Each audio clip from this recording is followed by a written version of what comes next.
주시면 고맙겠습니다. 지난 주 중에는 다윗의 시편들을 저희가 묵상을 했는데요. 제가 이 시편, 우리 성경에 나온 시는 아니지만 제가 시 한 편을 읽어드리겠습니다. 저금이라는 시인데요. 한번 들어보시기 바랍니다. 난 말이지 사람들이 친절을 베풀면 마음에 저금을 해도 쓸쓸할 때면 그걸 꺼내 기운을 차리지. 너도 지금부터 모아두렴 연금보다 좋단다. 네, 친절을 베풀면 마음에 저금을 해둔대요. 그래서 힘들 때, 어려울 때 꺼내 쓴대요. 그게 연금보다 좋다고 합니다. 누가 지은 시일까요? 혹시 이 시 아시나요? 네, 사진을 보여드리겠습니다. 일본의 백세 시인이라고 하죠. 시바타 도요라는 할머니 시인의 시입니다.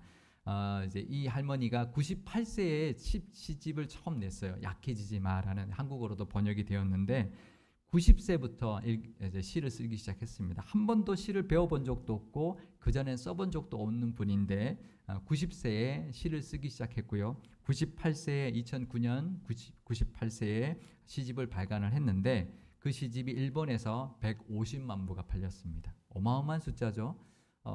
그래서 베스트셀러가 되었고요. 한국어로도 번역이 되었고 또 대만, 네덜란드, 이탈리아, 스페인, 독일 등지에서도 번역이 되었습니다. 그리고 2년 뒤에 2011년에는 약해지지 마 2. 우리나라에는 이제 약해지지 마 2로 이제 두 번째 책이 나왔는데 원 제목은 백세. 왜냐하면 백세에 나오신 낸 책이기 때문에 백세라는 제목의 시집을 또 출간을 했고요. 그 2년 뒤인 2013년에 한국 나이로는 103세, 또 만으로는 101세에 세상을 떠나셨습니다. 이분을 보면 누구나 시인이 될 수 있다라는 것을 우리가 알 수 있습니다. 이 할머니 원래 취미는 일본 전통 무용이었대요. 그래서 이제 건강을 유지하면서 이렇게 취미 활동을 했는데 90세가 되니까 이렇게 무용하기가 쉽지 않더라는 거죠.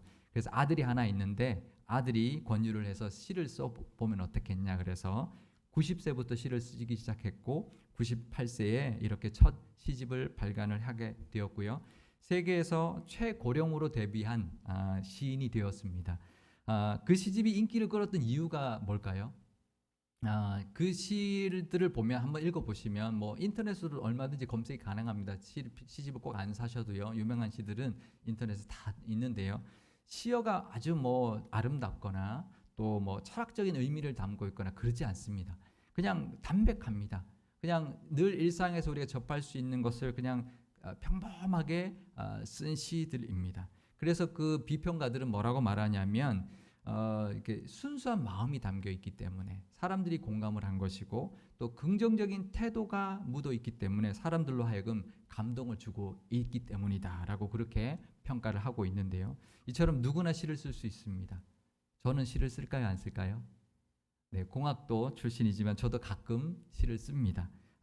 왜냐하면 사실 저도 그렇게 많이 쓰진 않았는데요. 예전에 신대원 다닐 때 고훈 목사님이라고 목사님 중에 유명한 시인이 한 분 계십니다. 그분이 사경회를 오셨는데 저녁에는 주로 이제 이렇게 집회를 했지만 낮에 강의를 하실 때 시 쓰는 것에 대해서 강의를 해주셨어요. 그래서 저도 용기를 내서 이제 가끔 시를 쓰는데요. 그러니까 느끼는 대로 또 감동이 되는 대로 또 하나님의 은혜를 주신 대로 그거를 이제 짧게 쓰면 이제 시가 되는 거죠. 그래서 저는 짧게 쓰면 시고 길게 쓰면 수필이다 그 마음으로 쓰고 있습니다. 그러니까 우리가 뭐 출가할 것도 아니고 시인 등단할 것도 아니고 그죠? 그러니까 한번 느낌이 있으면 또 하나님 은혜 주시면 짧게라도 고백하는 마음으로 시를 한번 써보시기 바랍니다.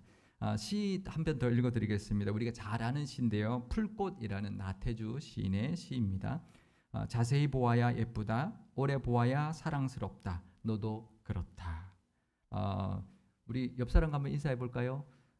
예쁘십니다. 멋지십니다. 우리 오래 보니 더 사랑스럽습니다. 네, 예쁘시죠? 네, 자세히 보면 다 예쁘고요. 또 오래 보면 사랑스러워진다는 겁니다. 우리 잘 아는 나태주 시인의 풀꽃, 풀꽃도 다 자세히 보면 예쁘죠. 우리가 지나치는 풀꽃들도 다 그런데요. 근데 나태주 시인의 그 풀꽃이라는 시가 이거 하나만 있는 게 아닙니다. 몇 개가 있습니다. 여러 개가 있는데 이제 집에 나온 것 중에 또 한 편의 풀꽃이라는 시를 제가 읽어드리겠습니다. 기죽지 말고 살아봐. 꽃 피워봐. 참 좋아. 끝. 짧죠? 누구든지 쓸 수 있을 것 같지 않으세요? 한번 얼마든지 쓸 수 있습니다. 나도 느끼는 대로 짧게 쓰는 게 시니까 짧게 쓸 수 있습니다. 하나님이 이제 누구한테 보여줄 것도 아니고 내가 하나님 앞에 고백하는 마음으로 얼마든지 시인이 돼 보시기를 바랍니다. 성경의 시편은 시를 모아놓은 것이죠. 총 150편이 들어 있습니다. 그 시편 안에 누구의 시가 가장 많이 들어 있을까요? 네, 당연히 다윗의 시가 가장 많이 들어 있습니다. 총 150편 중에 70편이 넘는 시가 다윗의 시들입니다. 거의 절반에 가까운 양이죠. 그럼 나머지 절반은 누가 썼을까요? 무명으로 되어 있는 시들이 거의 한 50편 정도 됩니다. 그 중에는 다윗이 지었을 것이라고 보는 시들도 포함되어 있습니다. 그리고 아삽이 지은 시가 13편, 고라 자손이 지은 시가 11편, 솔로몬의 시가 2편, 모세의 시가 1편, 에단이라는 사람의 시가 1편 이렇게 실려 있습니다. 그러니까 다윗의 시가 다른 사람들의 시보다 압도적으로 많다라는 것을 알 수 있죠. 근데 솔로몬의 시가 2편이 이제 시편 안에 성경 안에 들어가 있는데요. 사실 솔로몬이 지은 시는 2편보다 훨씬 더 많습니다. 원래 솔로몬이 지은 시는 제가 열왕기상 4장 32절 말씀 제가 읽어드리겠습니다. 그가 잠언 3000가지를 말하였고 그의 노래는 1005편이며 몇 편이라고요? 1005편. 솔로몬이 지은 시가 1005편이라는 거죠. 근데 그러면 지은 시의 숫자로 따지면 솔로몬이 많을까요? 다윗이 많을까요? 뭐 정확한 기록이 없으니까 비교할 수는 없겠지만 제가 보기에는 솔로몬이 훨씬 더 많을 것 같아요. 다윗이 1000편 이상 지었다고 보기에는 좀 어려운 게 솔로몬은 다윗처럼 전쟁을 그렇게 많이 다니지도 않았고요. 왕이 되는 것도 오래 걸리지 않았어요. 어릴 때 왕이 되었습니다. 그러니까 시간적으로 훨씬 더 다윗보다 솔로몬이 시간이 많았어요. 그리고 지혜가 있는 왕이었으니까 노래를 짓는데도 시를 짓는데도 훨씬 더 뛰어났을 겁니다. 그러면 왜 다윗의 시가 솔로몬의 시보다 훨씬 더 많이 성경에 실려 있을까? 그것도 몇십 배나. 2편과 70편 비교가 안 되죠. 그러면 솔로몬은 왜 1000편이나 되는 시를 썼는데 2편만 달랑 들어가고 다윗은 70편 이상이 들어갔을까? 왜 그랬을까요? 우리나라에도 시인들이 참 많았죠. 지금도 많고 시들도 우리나라 시 얼마나 많을까요? 그 중에 교과서에 실리는 시는 불과 몇 편이 안 됩니다. 그죠? 정말 손에 꼽습니다. 그러면 그 시들은 왜 교과서에 들어갈까요? 그만한 가치가 있기 때문이죠. 시로서의 어떤 본보기가 되기 때문이고 사람들에게 더 사랑을 받고 공감이 가기 때문일 것입니다. 시편은 이스라엘 백성들의 노래집입니다. 그러니까 요즘 말로 하면 찬송가집이죠. 그러니까 많이 불렀던 순으로 들어가지 않았을까, 그죠? 많이 사람들이 부르는 찬송들을 위주로 150편, 1위부터 150까지, 152까지 이렇게 모은 것이 150편의 시편이었을 것입니다. 그러니 다윗의 시가 압도적으로 많았다는 것은 그만큼 사람들에게 더 많이 불렸고 또 공감이 갔고 또 하나님을 찬양하는 그 찬송가로서의 가치가 더 높았다라는 것을 알 수 있죠. 또 하나가 더 있을 것입니다. 그것은 하나님께도 더 인정받았기 때문에 성경에 분명히 실렸을 겁니다. 그렇죠? 그러면 다윗의 시편들에는 무엇이 있었기 때문에 어떤 이유 때문에 그랬을까? 오늘 그것을 한번 살펴보려고 합니다. 그 전에요. 다윗의 시편을 살펴보기 전에 다른 시들과 한번 비교를 해보려고 합니다. 고라 자손의 시 중에서 가장 유명한 시는 42편인데요. 그 주요 부분을 제가 읽어드리겠습니다. 하나님이여 사슴이 시냇물을 찾기에 갈급함 같이 내 영혼이 주를 찾기에 갈급하니이다. 내 영혼아 내가 어찌하여 낙심하며 어찌하여 내 속에서 불안해하는가. 너는 하나님께 소망을 두라. 나는 그가 나타나 도우심으로 말미암아 내 하나님을 여전히 찬송하리로다. 아멘. 우리가 잘 아는 시편이죠. 사슴이 시냇물을 갈급해하듯이 내 영혼이 주님을 찾기에 갈급합니다라는 그 시편이 고라 자손이 지은 시이고요. 아삽의 시 중에서 유명한 것은 84편인데 그 주요 부분도 제가 읽어드리겠습니다. 만군의 여호와여 주의 장막이 어찌 그리 사랑스러운지요. 주의 궁정에서의 한날이 다른 곳에서의 첫날보다 나은즉 악인의 장막에 사는 것보다 내 하나님의 성전 문지기로 있는 것이 줬사옵나이다. 이렇게 노래하고 있습니다. 이 고라 자손과 아삽은 찬양 대장들이었습니다. 그러니까 찬양대를 이끌고 노래를 짓고 그 노래를 또 불렀던 그런 대장들의 사람들이었기 때문에 주로 하나님을 찬양하는 시들을 썼습니다. 솔로몬 시가 이제 대표적인 거 두 편 중에 우리가 잘 아는 것은 127편인데요. 1절만 제가 읽어드리겠습니다. 여호와께서 집을 세우지 아니하시면 세우는 자의 수고가 헛되며 여호와께서 성을 지키지 아니하시면 파수꾼의 깨어 있음이 헛되도다. 우리가 잘 아는 시편이죠.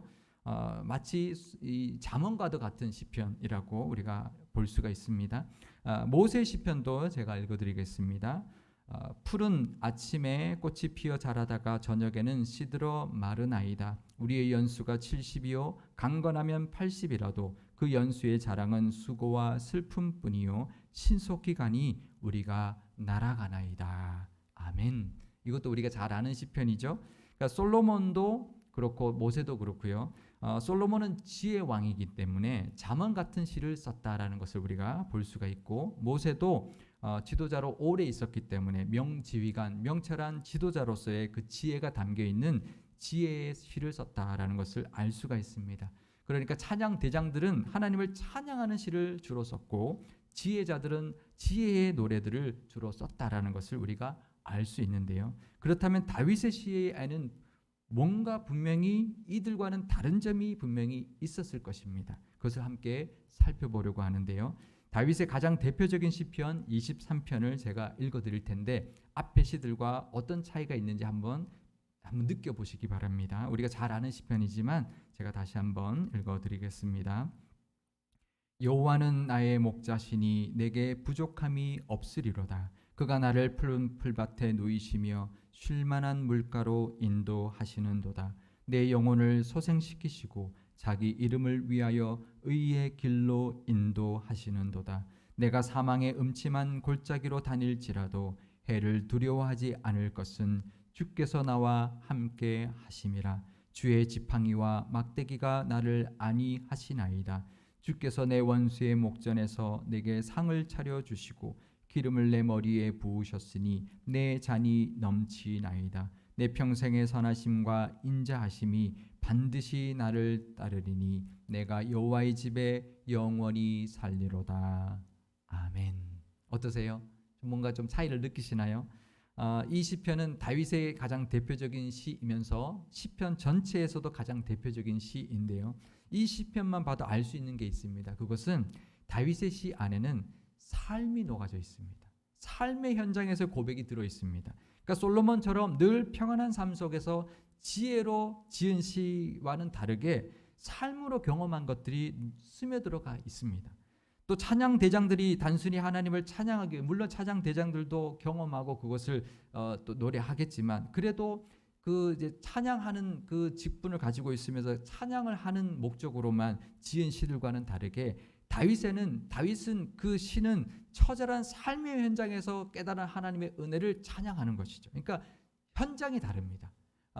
예배 중에 우리가 교회에서 섬기면서 그런 찬양을 하기 위해서 짓는 그런 우리 찬양 대장의 시와 삶의 현장, 전쟁터에서 쫓기면서 굴 속에 있으면서 그 하나님의 은혜를 느끼고 그 하나님을 찬양하는 그 현장에서 들어가 있는 그 내용이 분명히 진심이 진심이 담겨 있는 찬양이기 때문에 사람들에게도 공감이 갈 수밖에 없는 거죠. 그런 어려운 상황, 그런 힘든 상황, 그런 상황에서 그 찬양을 다윗의 시편을 들었을 때 공감이 갈 수밖에 없는 거죠.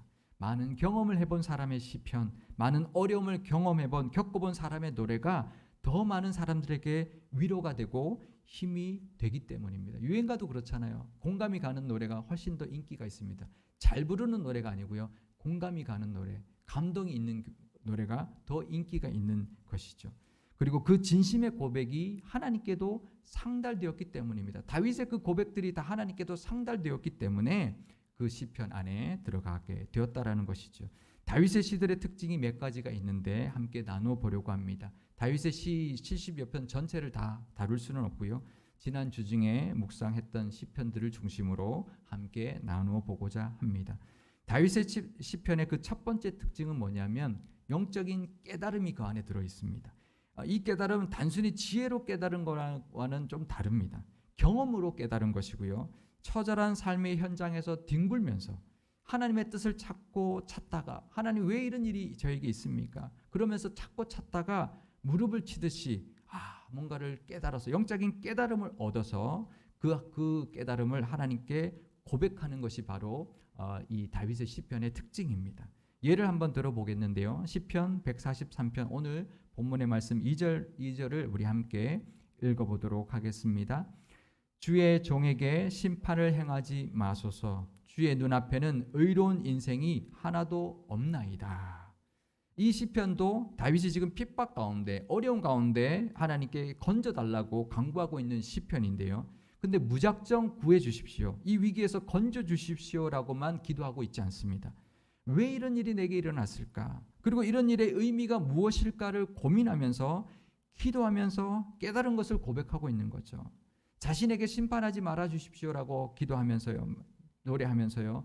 그러면서 주님 눈앞에는 의로운 인생이 하나도 없지 않습니까? 라고 말합니다. 그러니까 저도 죄인일 수밖에 없습니다. 하나님 저를 건져 주시는데 저를 심판하지 말아 주시는데 의인이 아무도 없지 않습니까? 제가 의인이어서 건져달라는 것이 아닙니다. 하나님 앞에 의인이 누가 있습니까? 아무도 없습니다. 저도 죄인일 수밖에 없습니다. 그러니 이 죄인을 불쌍히 여기시고 심판하지 마시고 구원해 주십시오라고 기도하면서 노래하는 것이죠. 그냥 구해 주십시오, 이 어려움에서 건져 주십시오라고만 하는 것이 아니라 자신을 돌아보고 자신의 부족함, 죄인임을 깨닫고 아무도 죄인은 없구나, 의인은 없구나라고 그것을 고백하면서 드리는 그 시편이기 때문에 하나님이 받으신다라는 거죠. 그 영적인 깨달음을 얻고 있다라는 것을 시편을 통해서 알 수가 있습니다. 하나님 앞에 의인은 하나도 없다라는 것을 그 시를 지을 때 깨달았다라는 거죠. 이 말씀 우리 많이 들어본 말씀이죠. 로마서 3장 10절에 보면 기록된 바 의인은 없나니 하나도 없으며, 이 사도 바울이 로마서에서 말한 진리 중에서 가장 중요한 진리 중에 하나가 바로 이 말씀인데요. 하나님 앞에 의인은 아무도 없다라는 거죠. 하나도 없다라는 거죠. 다 죄인이라는 것입니다. 그 영적인 진리를 다윗은 고난 중에 깨달았다는 거예요. 그냥 영적으로 기도하다가 깨달은 게 아니라 이렇게 하나님을 묵상하다 깨달은 게 아니라 고난 가운데 깨달았다라는 거예요. 이건 쉽지 않습니다. 우리가 위기 가운데 고난 가운데 하나님 앞에 건져주시기만을 기도하기 바쁘지 나도 죄인이군요. 하나님 이 세상에 의인이 하나도 없습니다. 저도 죄인인 것 당연합니다. 그러니 불쌍히 여겨주시고 이 심판을 면해 주옵소서. 은혜 베풀어 주셔서 긍휼 베풀어 주셔서 이 위기에서 이 죄인을 건져주십시오라고 기도하는 것 쉽지 않습니다. 그냥 건져달라고만 간구하기 바쁘지 나도 죄인입니다. 아무도 하나님 앞에 의인이 없습니다. 그러니 저도 죄인이오니 불쌍히 여겨달라고 그렇게 고백하는 것이니 하나님이 기쁘게 받을 수밖에 없는 것이죠. 그리고 그 두 번째 다윗의 특징, 시편의 특징은 그 깨달음 중에 보면 다윗의 트레이드 마크라고 할 수 있는 하나님을 향한 고백들이 들어 있습니다. 시편 18편 2절 말씀 우리 함께 읽어보겠습니다. 여호와는 나의 반석이시요 나의 요새시요 나를 건지시는 이시요 나의 하나님이시요 내가 그 안에 피할 나의 바위시요 나의 방패시요 나의 구원의 뿌리시요 나의 산성이시로다. 아멘. 우리가 잘 아는 그런 표현들이죠. 다윗은 시편마다 이런 고백들이 들어있어요. 하나님 나의 반석이십니다. 나의 피할 바위이십니다. 산성이십니다라는 것이 들어있는데 이 18편 2절에는 종합적으로 아주 그냥 이제 세트로 다 들어가 있어요. 다른 시편에 나오는 것들 다 종합적으로 들어 있는 게 이 시편 28편 2절인데요. 시편 23편에는 하나님은 나의 목자이십니다라고 고백하고 있는데 그뿐만 아니라 다윗의 시편마다 하나님은 나의 반석이십니다. 나의 요새이십니다. 산성이십니다. 건지시는 이십니다. 방패이십니다. 피할 바위이십니다. 피난처이십니다. 나의 분깃입니다. 분깃이십니다라는 그런 수많은 고백들이 이 다윗의 시편들을 통해서 하나님께 올려드리고 있습니다. 이건 그냥 아부의 말이 아닙니다. 하나님 나를 지금 건져주셔야 되는데 하나님 나를 피난처 되십니다. 반석이십니다라고 아부하고 있는 게 아닙니다. 하나님이 정말 그런 분인 것을 경험했고 깨달았고 믿고 있기 때문에 고백하는 것이죠. 다윗의 시에는 하나님이 어떤 분인지에 대한 영적인 깨달음이 들어 있습니다. 그것이 바로 다윗의 시의 두 번째 특징이고요. 물론 다윗의 시편에는 간절히 구하는 기도들도 들어 있습니다. 제가 시편 오늘 말씀 중에 6절과 7절과 9절 읽어드리겠습니다. 주를 향하여 손을 펴고 내 영혼이 마른 땅같이 주를 사모하나이다. 여호와여 속히 내게 응답하소서. 내 영이 피곤하니이다. 주의 얼굴을 내게서 숨기지 마소서. 내가 무덤에 내려가는 자 같을까 두려워하나이다. 여호와여 나를 내 원수들에게서 건지소서. 내가 주께 피하여 숨었나이다. 아멘. 하나님께 손을 펴서 높이 들고 마치 마른 땅이 비를 간절히 바라는 것처럼 내 영혼이 하나님을 바라고 간구하오니 속히 응답해 주시고 이 위기에서 이 원수들에게서 건져 주십시오라고도 간절히 구하고 있습니다. 그런데 다윗은 거기서 멈추지 않고요, 더 나갑니다. 그러면서 뭐라고 또 기도하냐면요, 또 찬송하냐면 오늘 말씀 8절과 10절 말씀 또 읽겠습니다. 아침에 나로 하여금 주의 인자한 말씀을 듣게 하소서. 내가 주를 의뢰함이니이다. 내가 다닐 길을 알게 하소서. 내가 내 영혼을 주께 드림이니이다. 주는 나의 하나님이시니 나를 가르쳐 주의 뜻을 행하게 하소서. 주의 영은 선하시니 나를 공평한 땅에 인도하소서.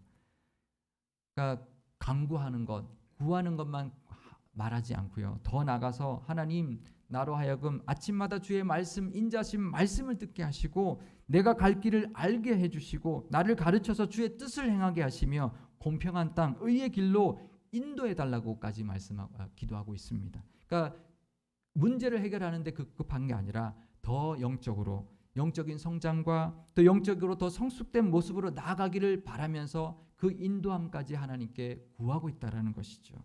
다윗은 어려움과 상황 속에서, 여러 상황 속에서 영적인 깨달음도 얻어서 영적으로도 성장했을 뿐만 아니라 자신의 믿음의 모습까지도 더 성숙된 모습으로 변화되기를 원하고 그 하나님의 인도하심도 구하고 있다라는 것입니다. 문제 해결만을 놓고 기도하는 것이 아니라 그 문제를 통한 깨달음도 얻었고 또 영적인 성장을 원하면서 더 성숙해 가기를 원했던 모습들이 그 시편들 안에 고스란히 들어 있습니다. 그것이 바로 다윗의 시편의 세 번째 특징이고 다윗이 그 시편을 노래할 때 그 마음, 그 진심이 들어 있다라는 것이죠. 우리도 느끼니 하나님께서는 당연히 그 다윗의 진심을 받아주셨을 것입니다. 우리가 신앙생활 하면서요, 해가 바뀌고 여러 상황들을 겪으면 겪을수록 점점 더 성장해 나가는 것은 참 중요합니다. 그런데 시간이 지나도 많은 일을 겪어도 믿음과 신앙이 맨날 그 자리인 분들이 있습니다. 그것은 그 문제만 급급해서 기도만 드렸고 그 문제만 해결되면 그냥 거기서 끝나는 경우가 많이 있기 때문에 그렇습니다. 다윗처럼 그 상황 속에서 자신을 돌아보고 이것을 통해서 하나님 원하시는 모습이 무엇인가, 하나님이 깨닫기를 원하시는 은혜가 무엇인지를 얻고 그래서 더욱더 그것을 통하여 성장해 나가시는 저와 여러분 되시기를 바랍니다. 우리도 이 다윗의 시편들처럼 우리의 시로, 우리의 기도를 하나님께 올려드리는 믿음의 모습이 가득하시기를 바랍니다. 다윗처럼 하나님께 늘 감사 고백하시고요, 늘 하나님만 높여드리시고요, 하나님의 이름을 영원히 송축하면서 하나님의 인도하심을 따라 영적으로 성장까지 하며 사시는 그런 영적인 시인들 다 되시기를 바랍니다. 꼭 시를 써야만 시인이 아니고요, 이런 다윗 같은 삶을 살아갈 때 우리도 시인이 될 줄 믿습니다. 마지막으로 시편 145편 1절과 2절 말씀 우리 함께 읽겠습니다. 왕이신 나의 하나님이여, 내가 주를 높이고 영원히 주의 이름을 송축하리이다. 내가 날마다 주를 송축하며 영원히 주의 이름을 송축하리이다. 아멘. 기도하시겠습니다. 우리의 반석이시요 요새가 되어주시는 하나님 아버지, 코로나19의 이 사태 속에서도 건강 지켜주시고 우리 교회와 교우들을 보호하여 주시니 감사드립니다. 살면서 참 많은 일들을 겪었지만 그때마다 하나님께서 건져주셨으니 그 또한 감사를 올려드립니다. 다윗처럼 우리도 많은 은혜를 누리고 살아갑니다. 하지만 그 시간을 통하여 하나님의 뜻을 깨닫지 못했고 영적으로도 성장하지 못했던 우리의 모습을 돌아봅니다. 문제 해결과 기도 응답에만 급급해하며 살아가지 않게 하시고 영적인 깨달음을 통하여 신앙의 깊이를 더해가게 하시며 하나님의 어떤 분이신지를 늘 경험함으로 하나님 앞에 더 가까이 가고 하나님을 더 알아가게 하여 주옵소서. 성숙한 신앙의 모습도 소원하며 의의 길을 걸어가는 성숙한 그리스도인들이 다 되게 하여 주옵소서. 이 다윗의 시편들처럼 우리의 시와 우리의 찬양으로 늘 하나님께 영광 돌리는 삶을 살아갈 때 하나님도 기쁘게 받아주시고 더 많은 은혜도 베풀어 주실 줄 믿습니다.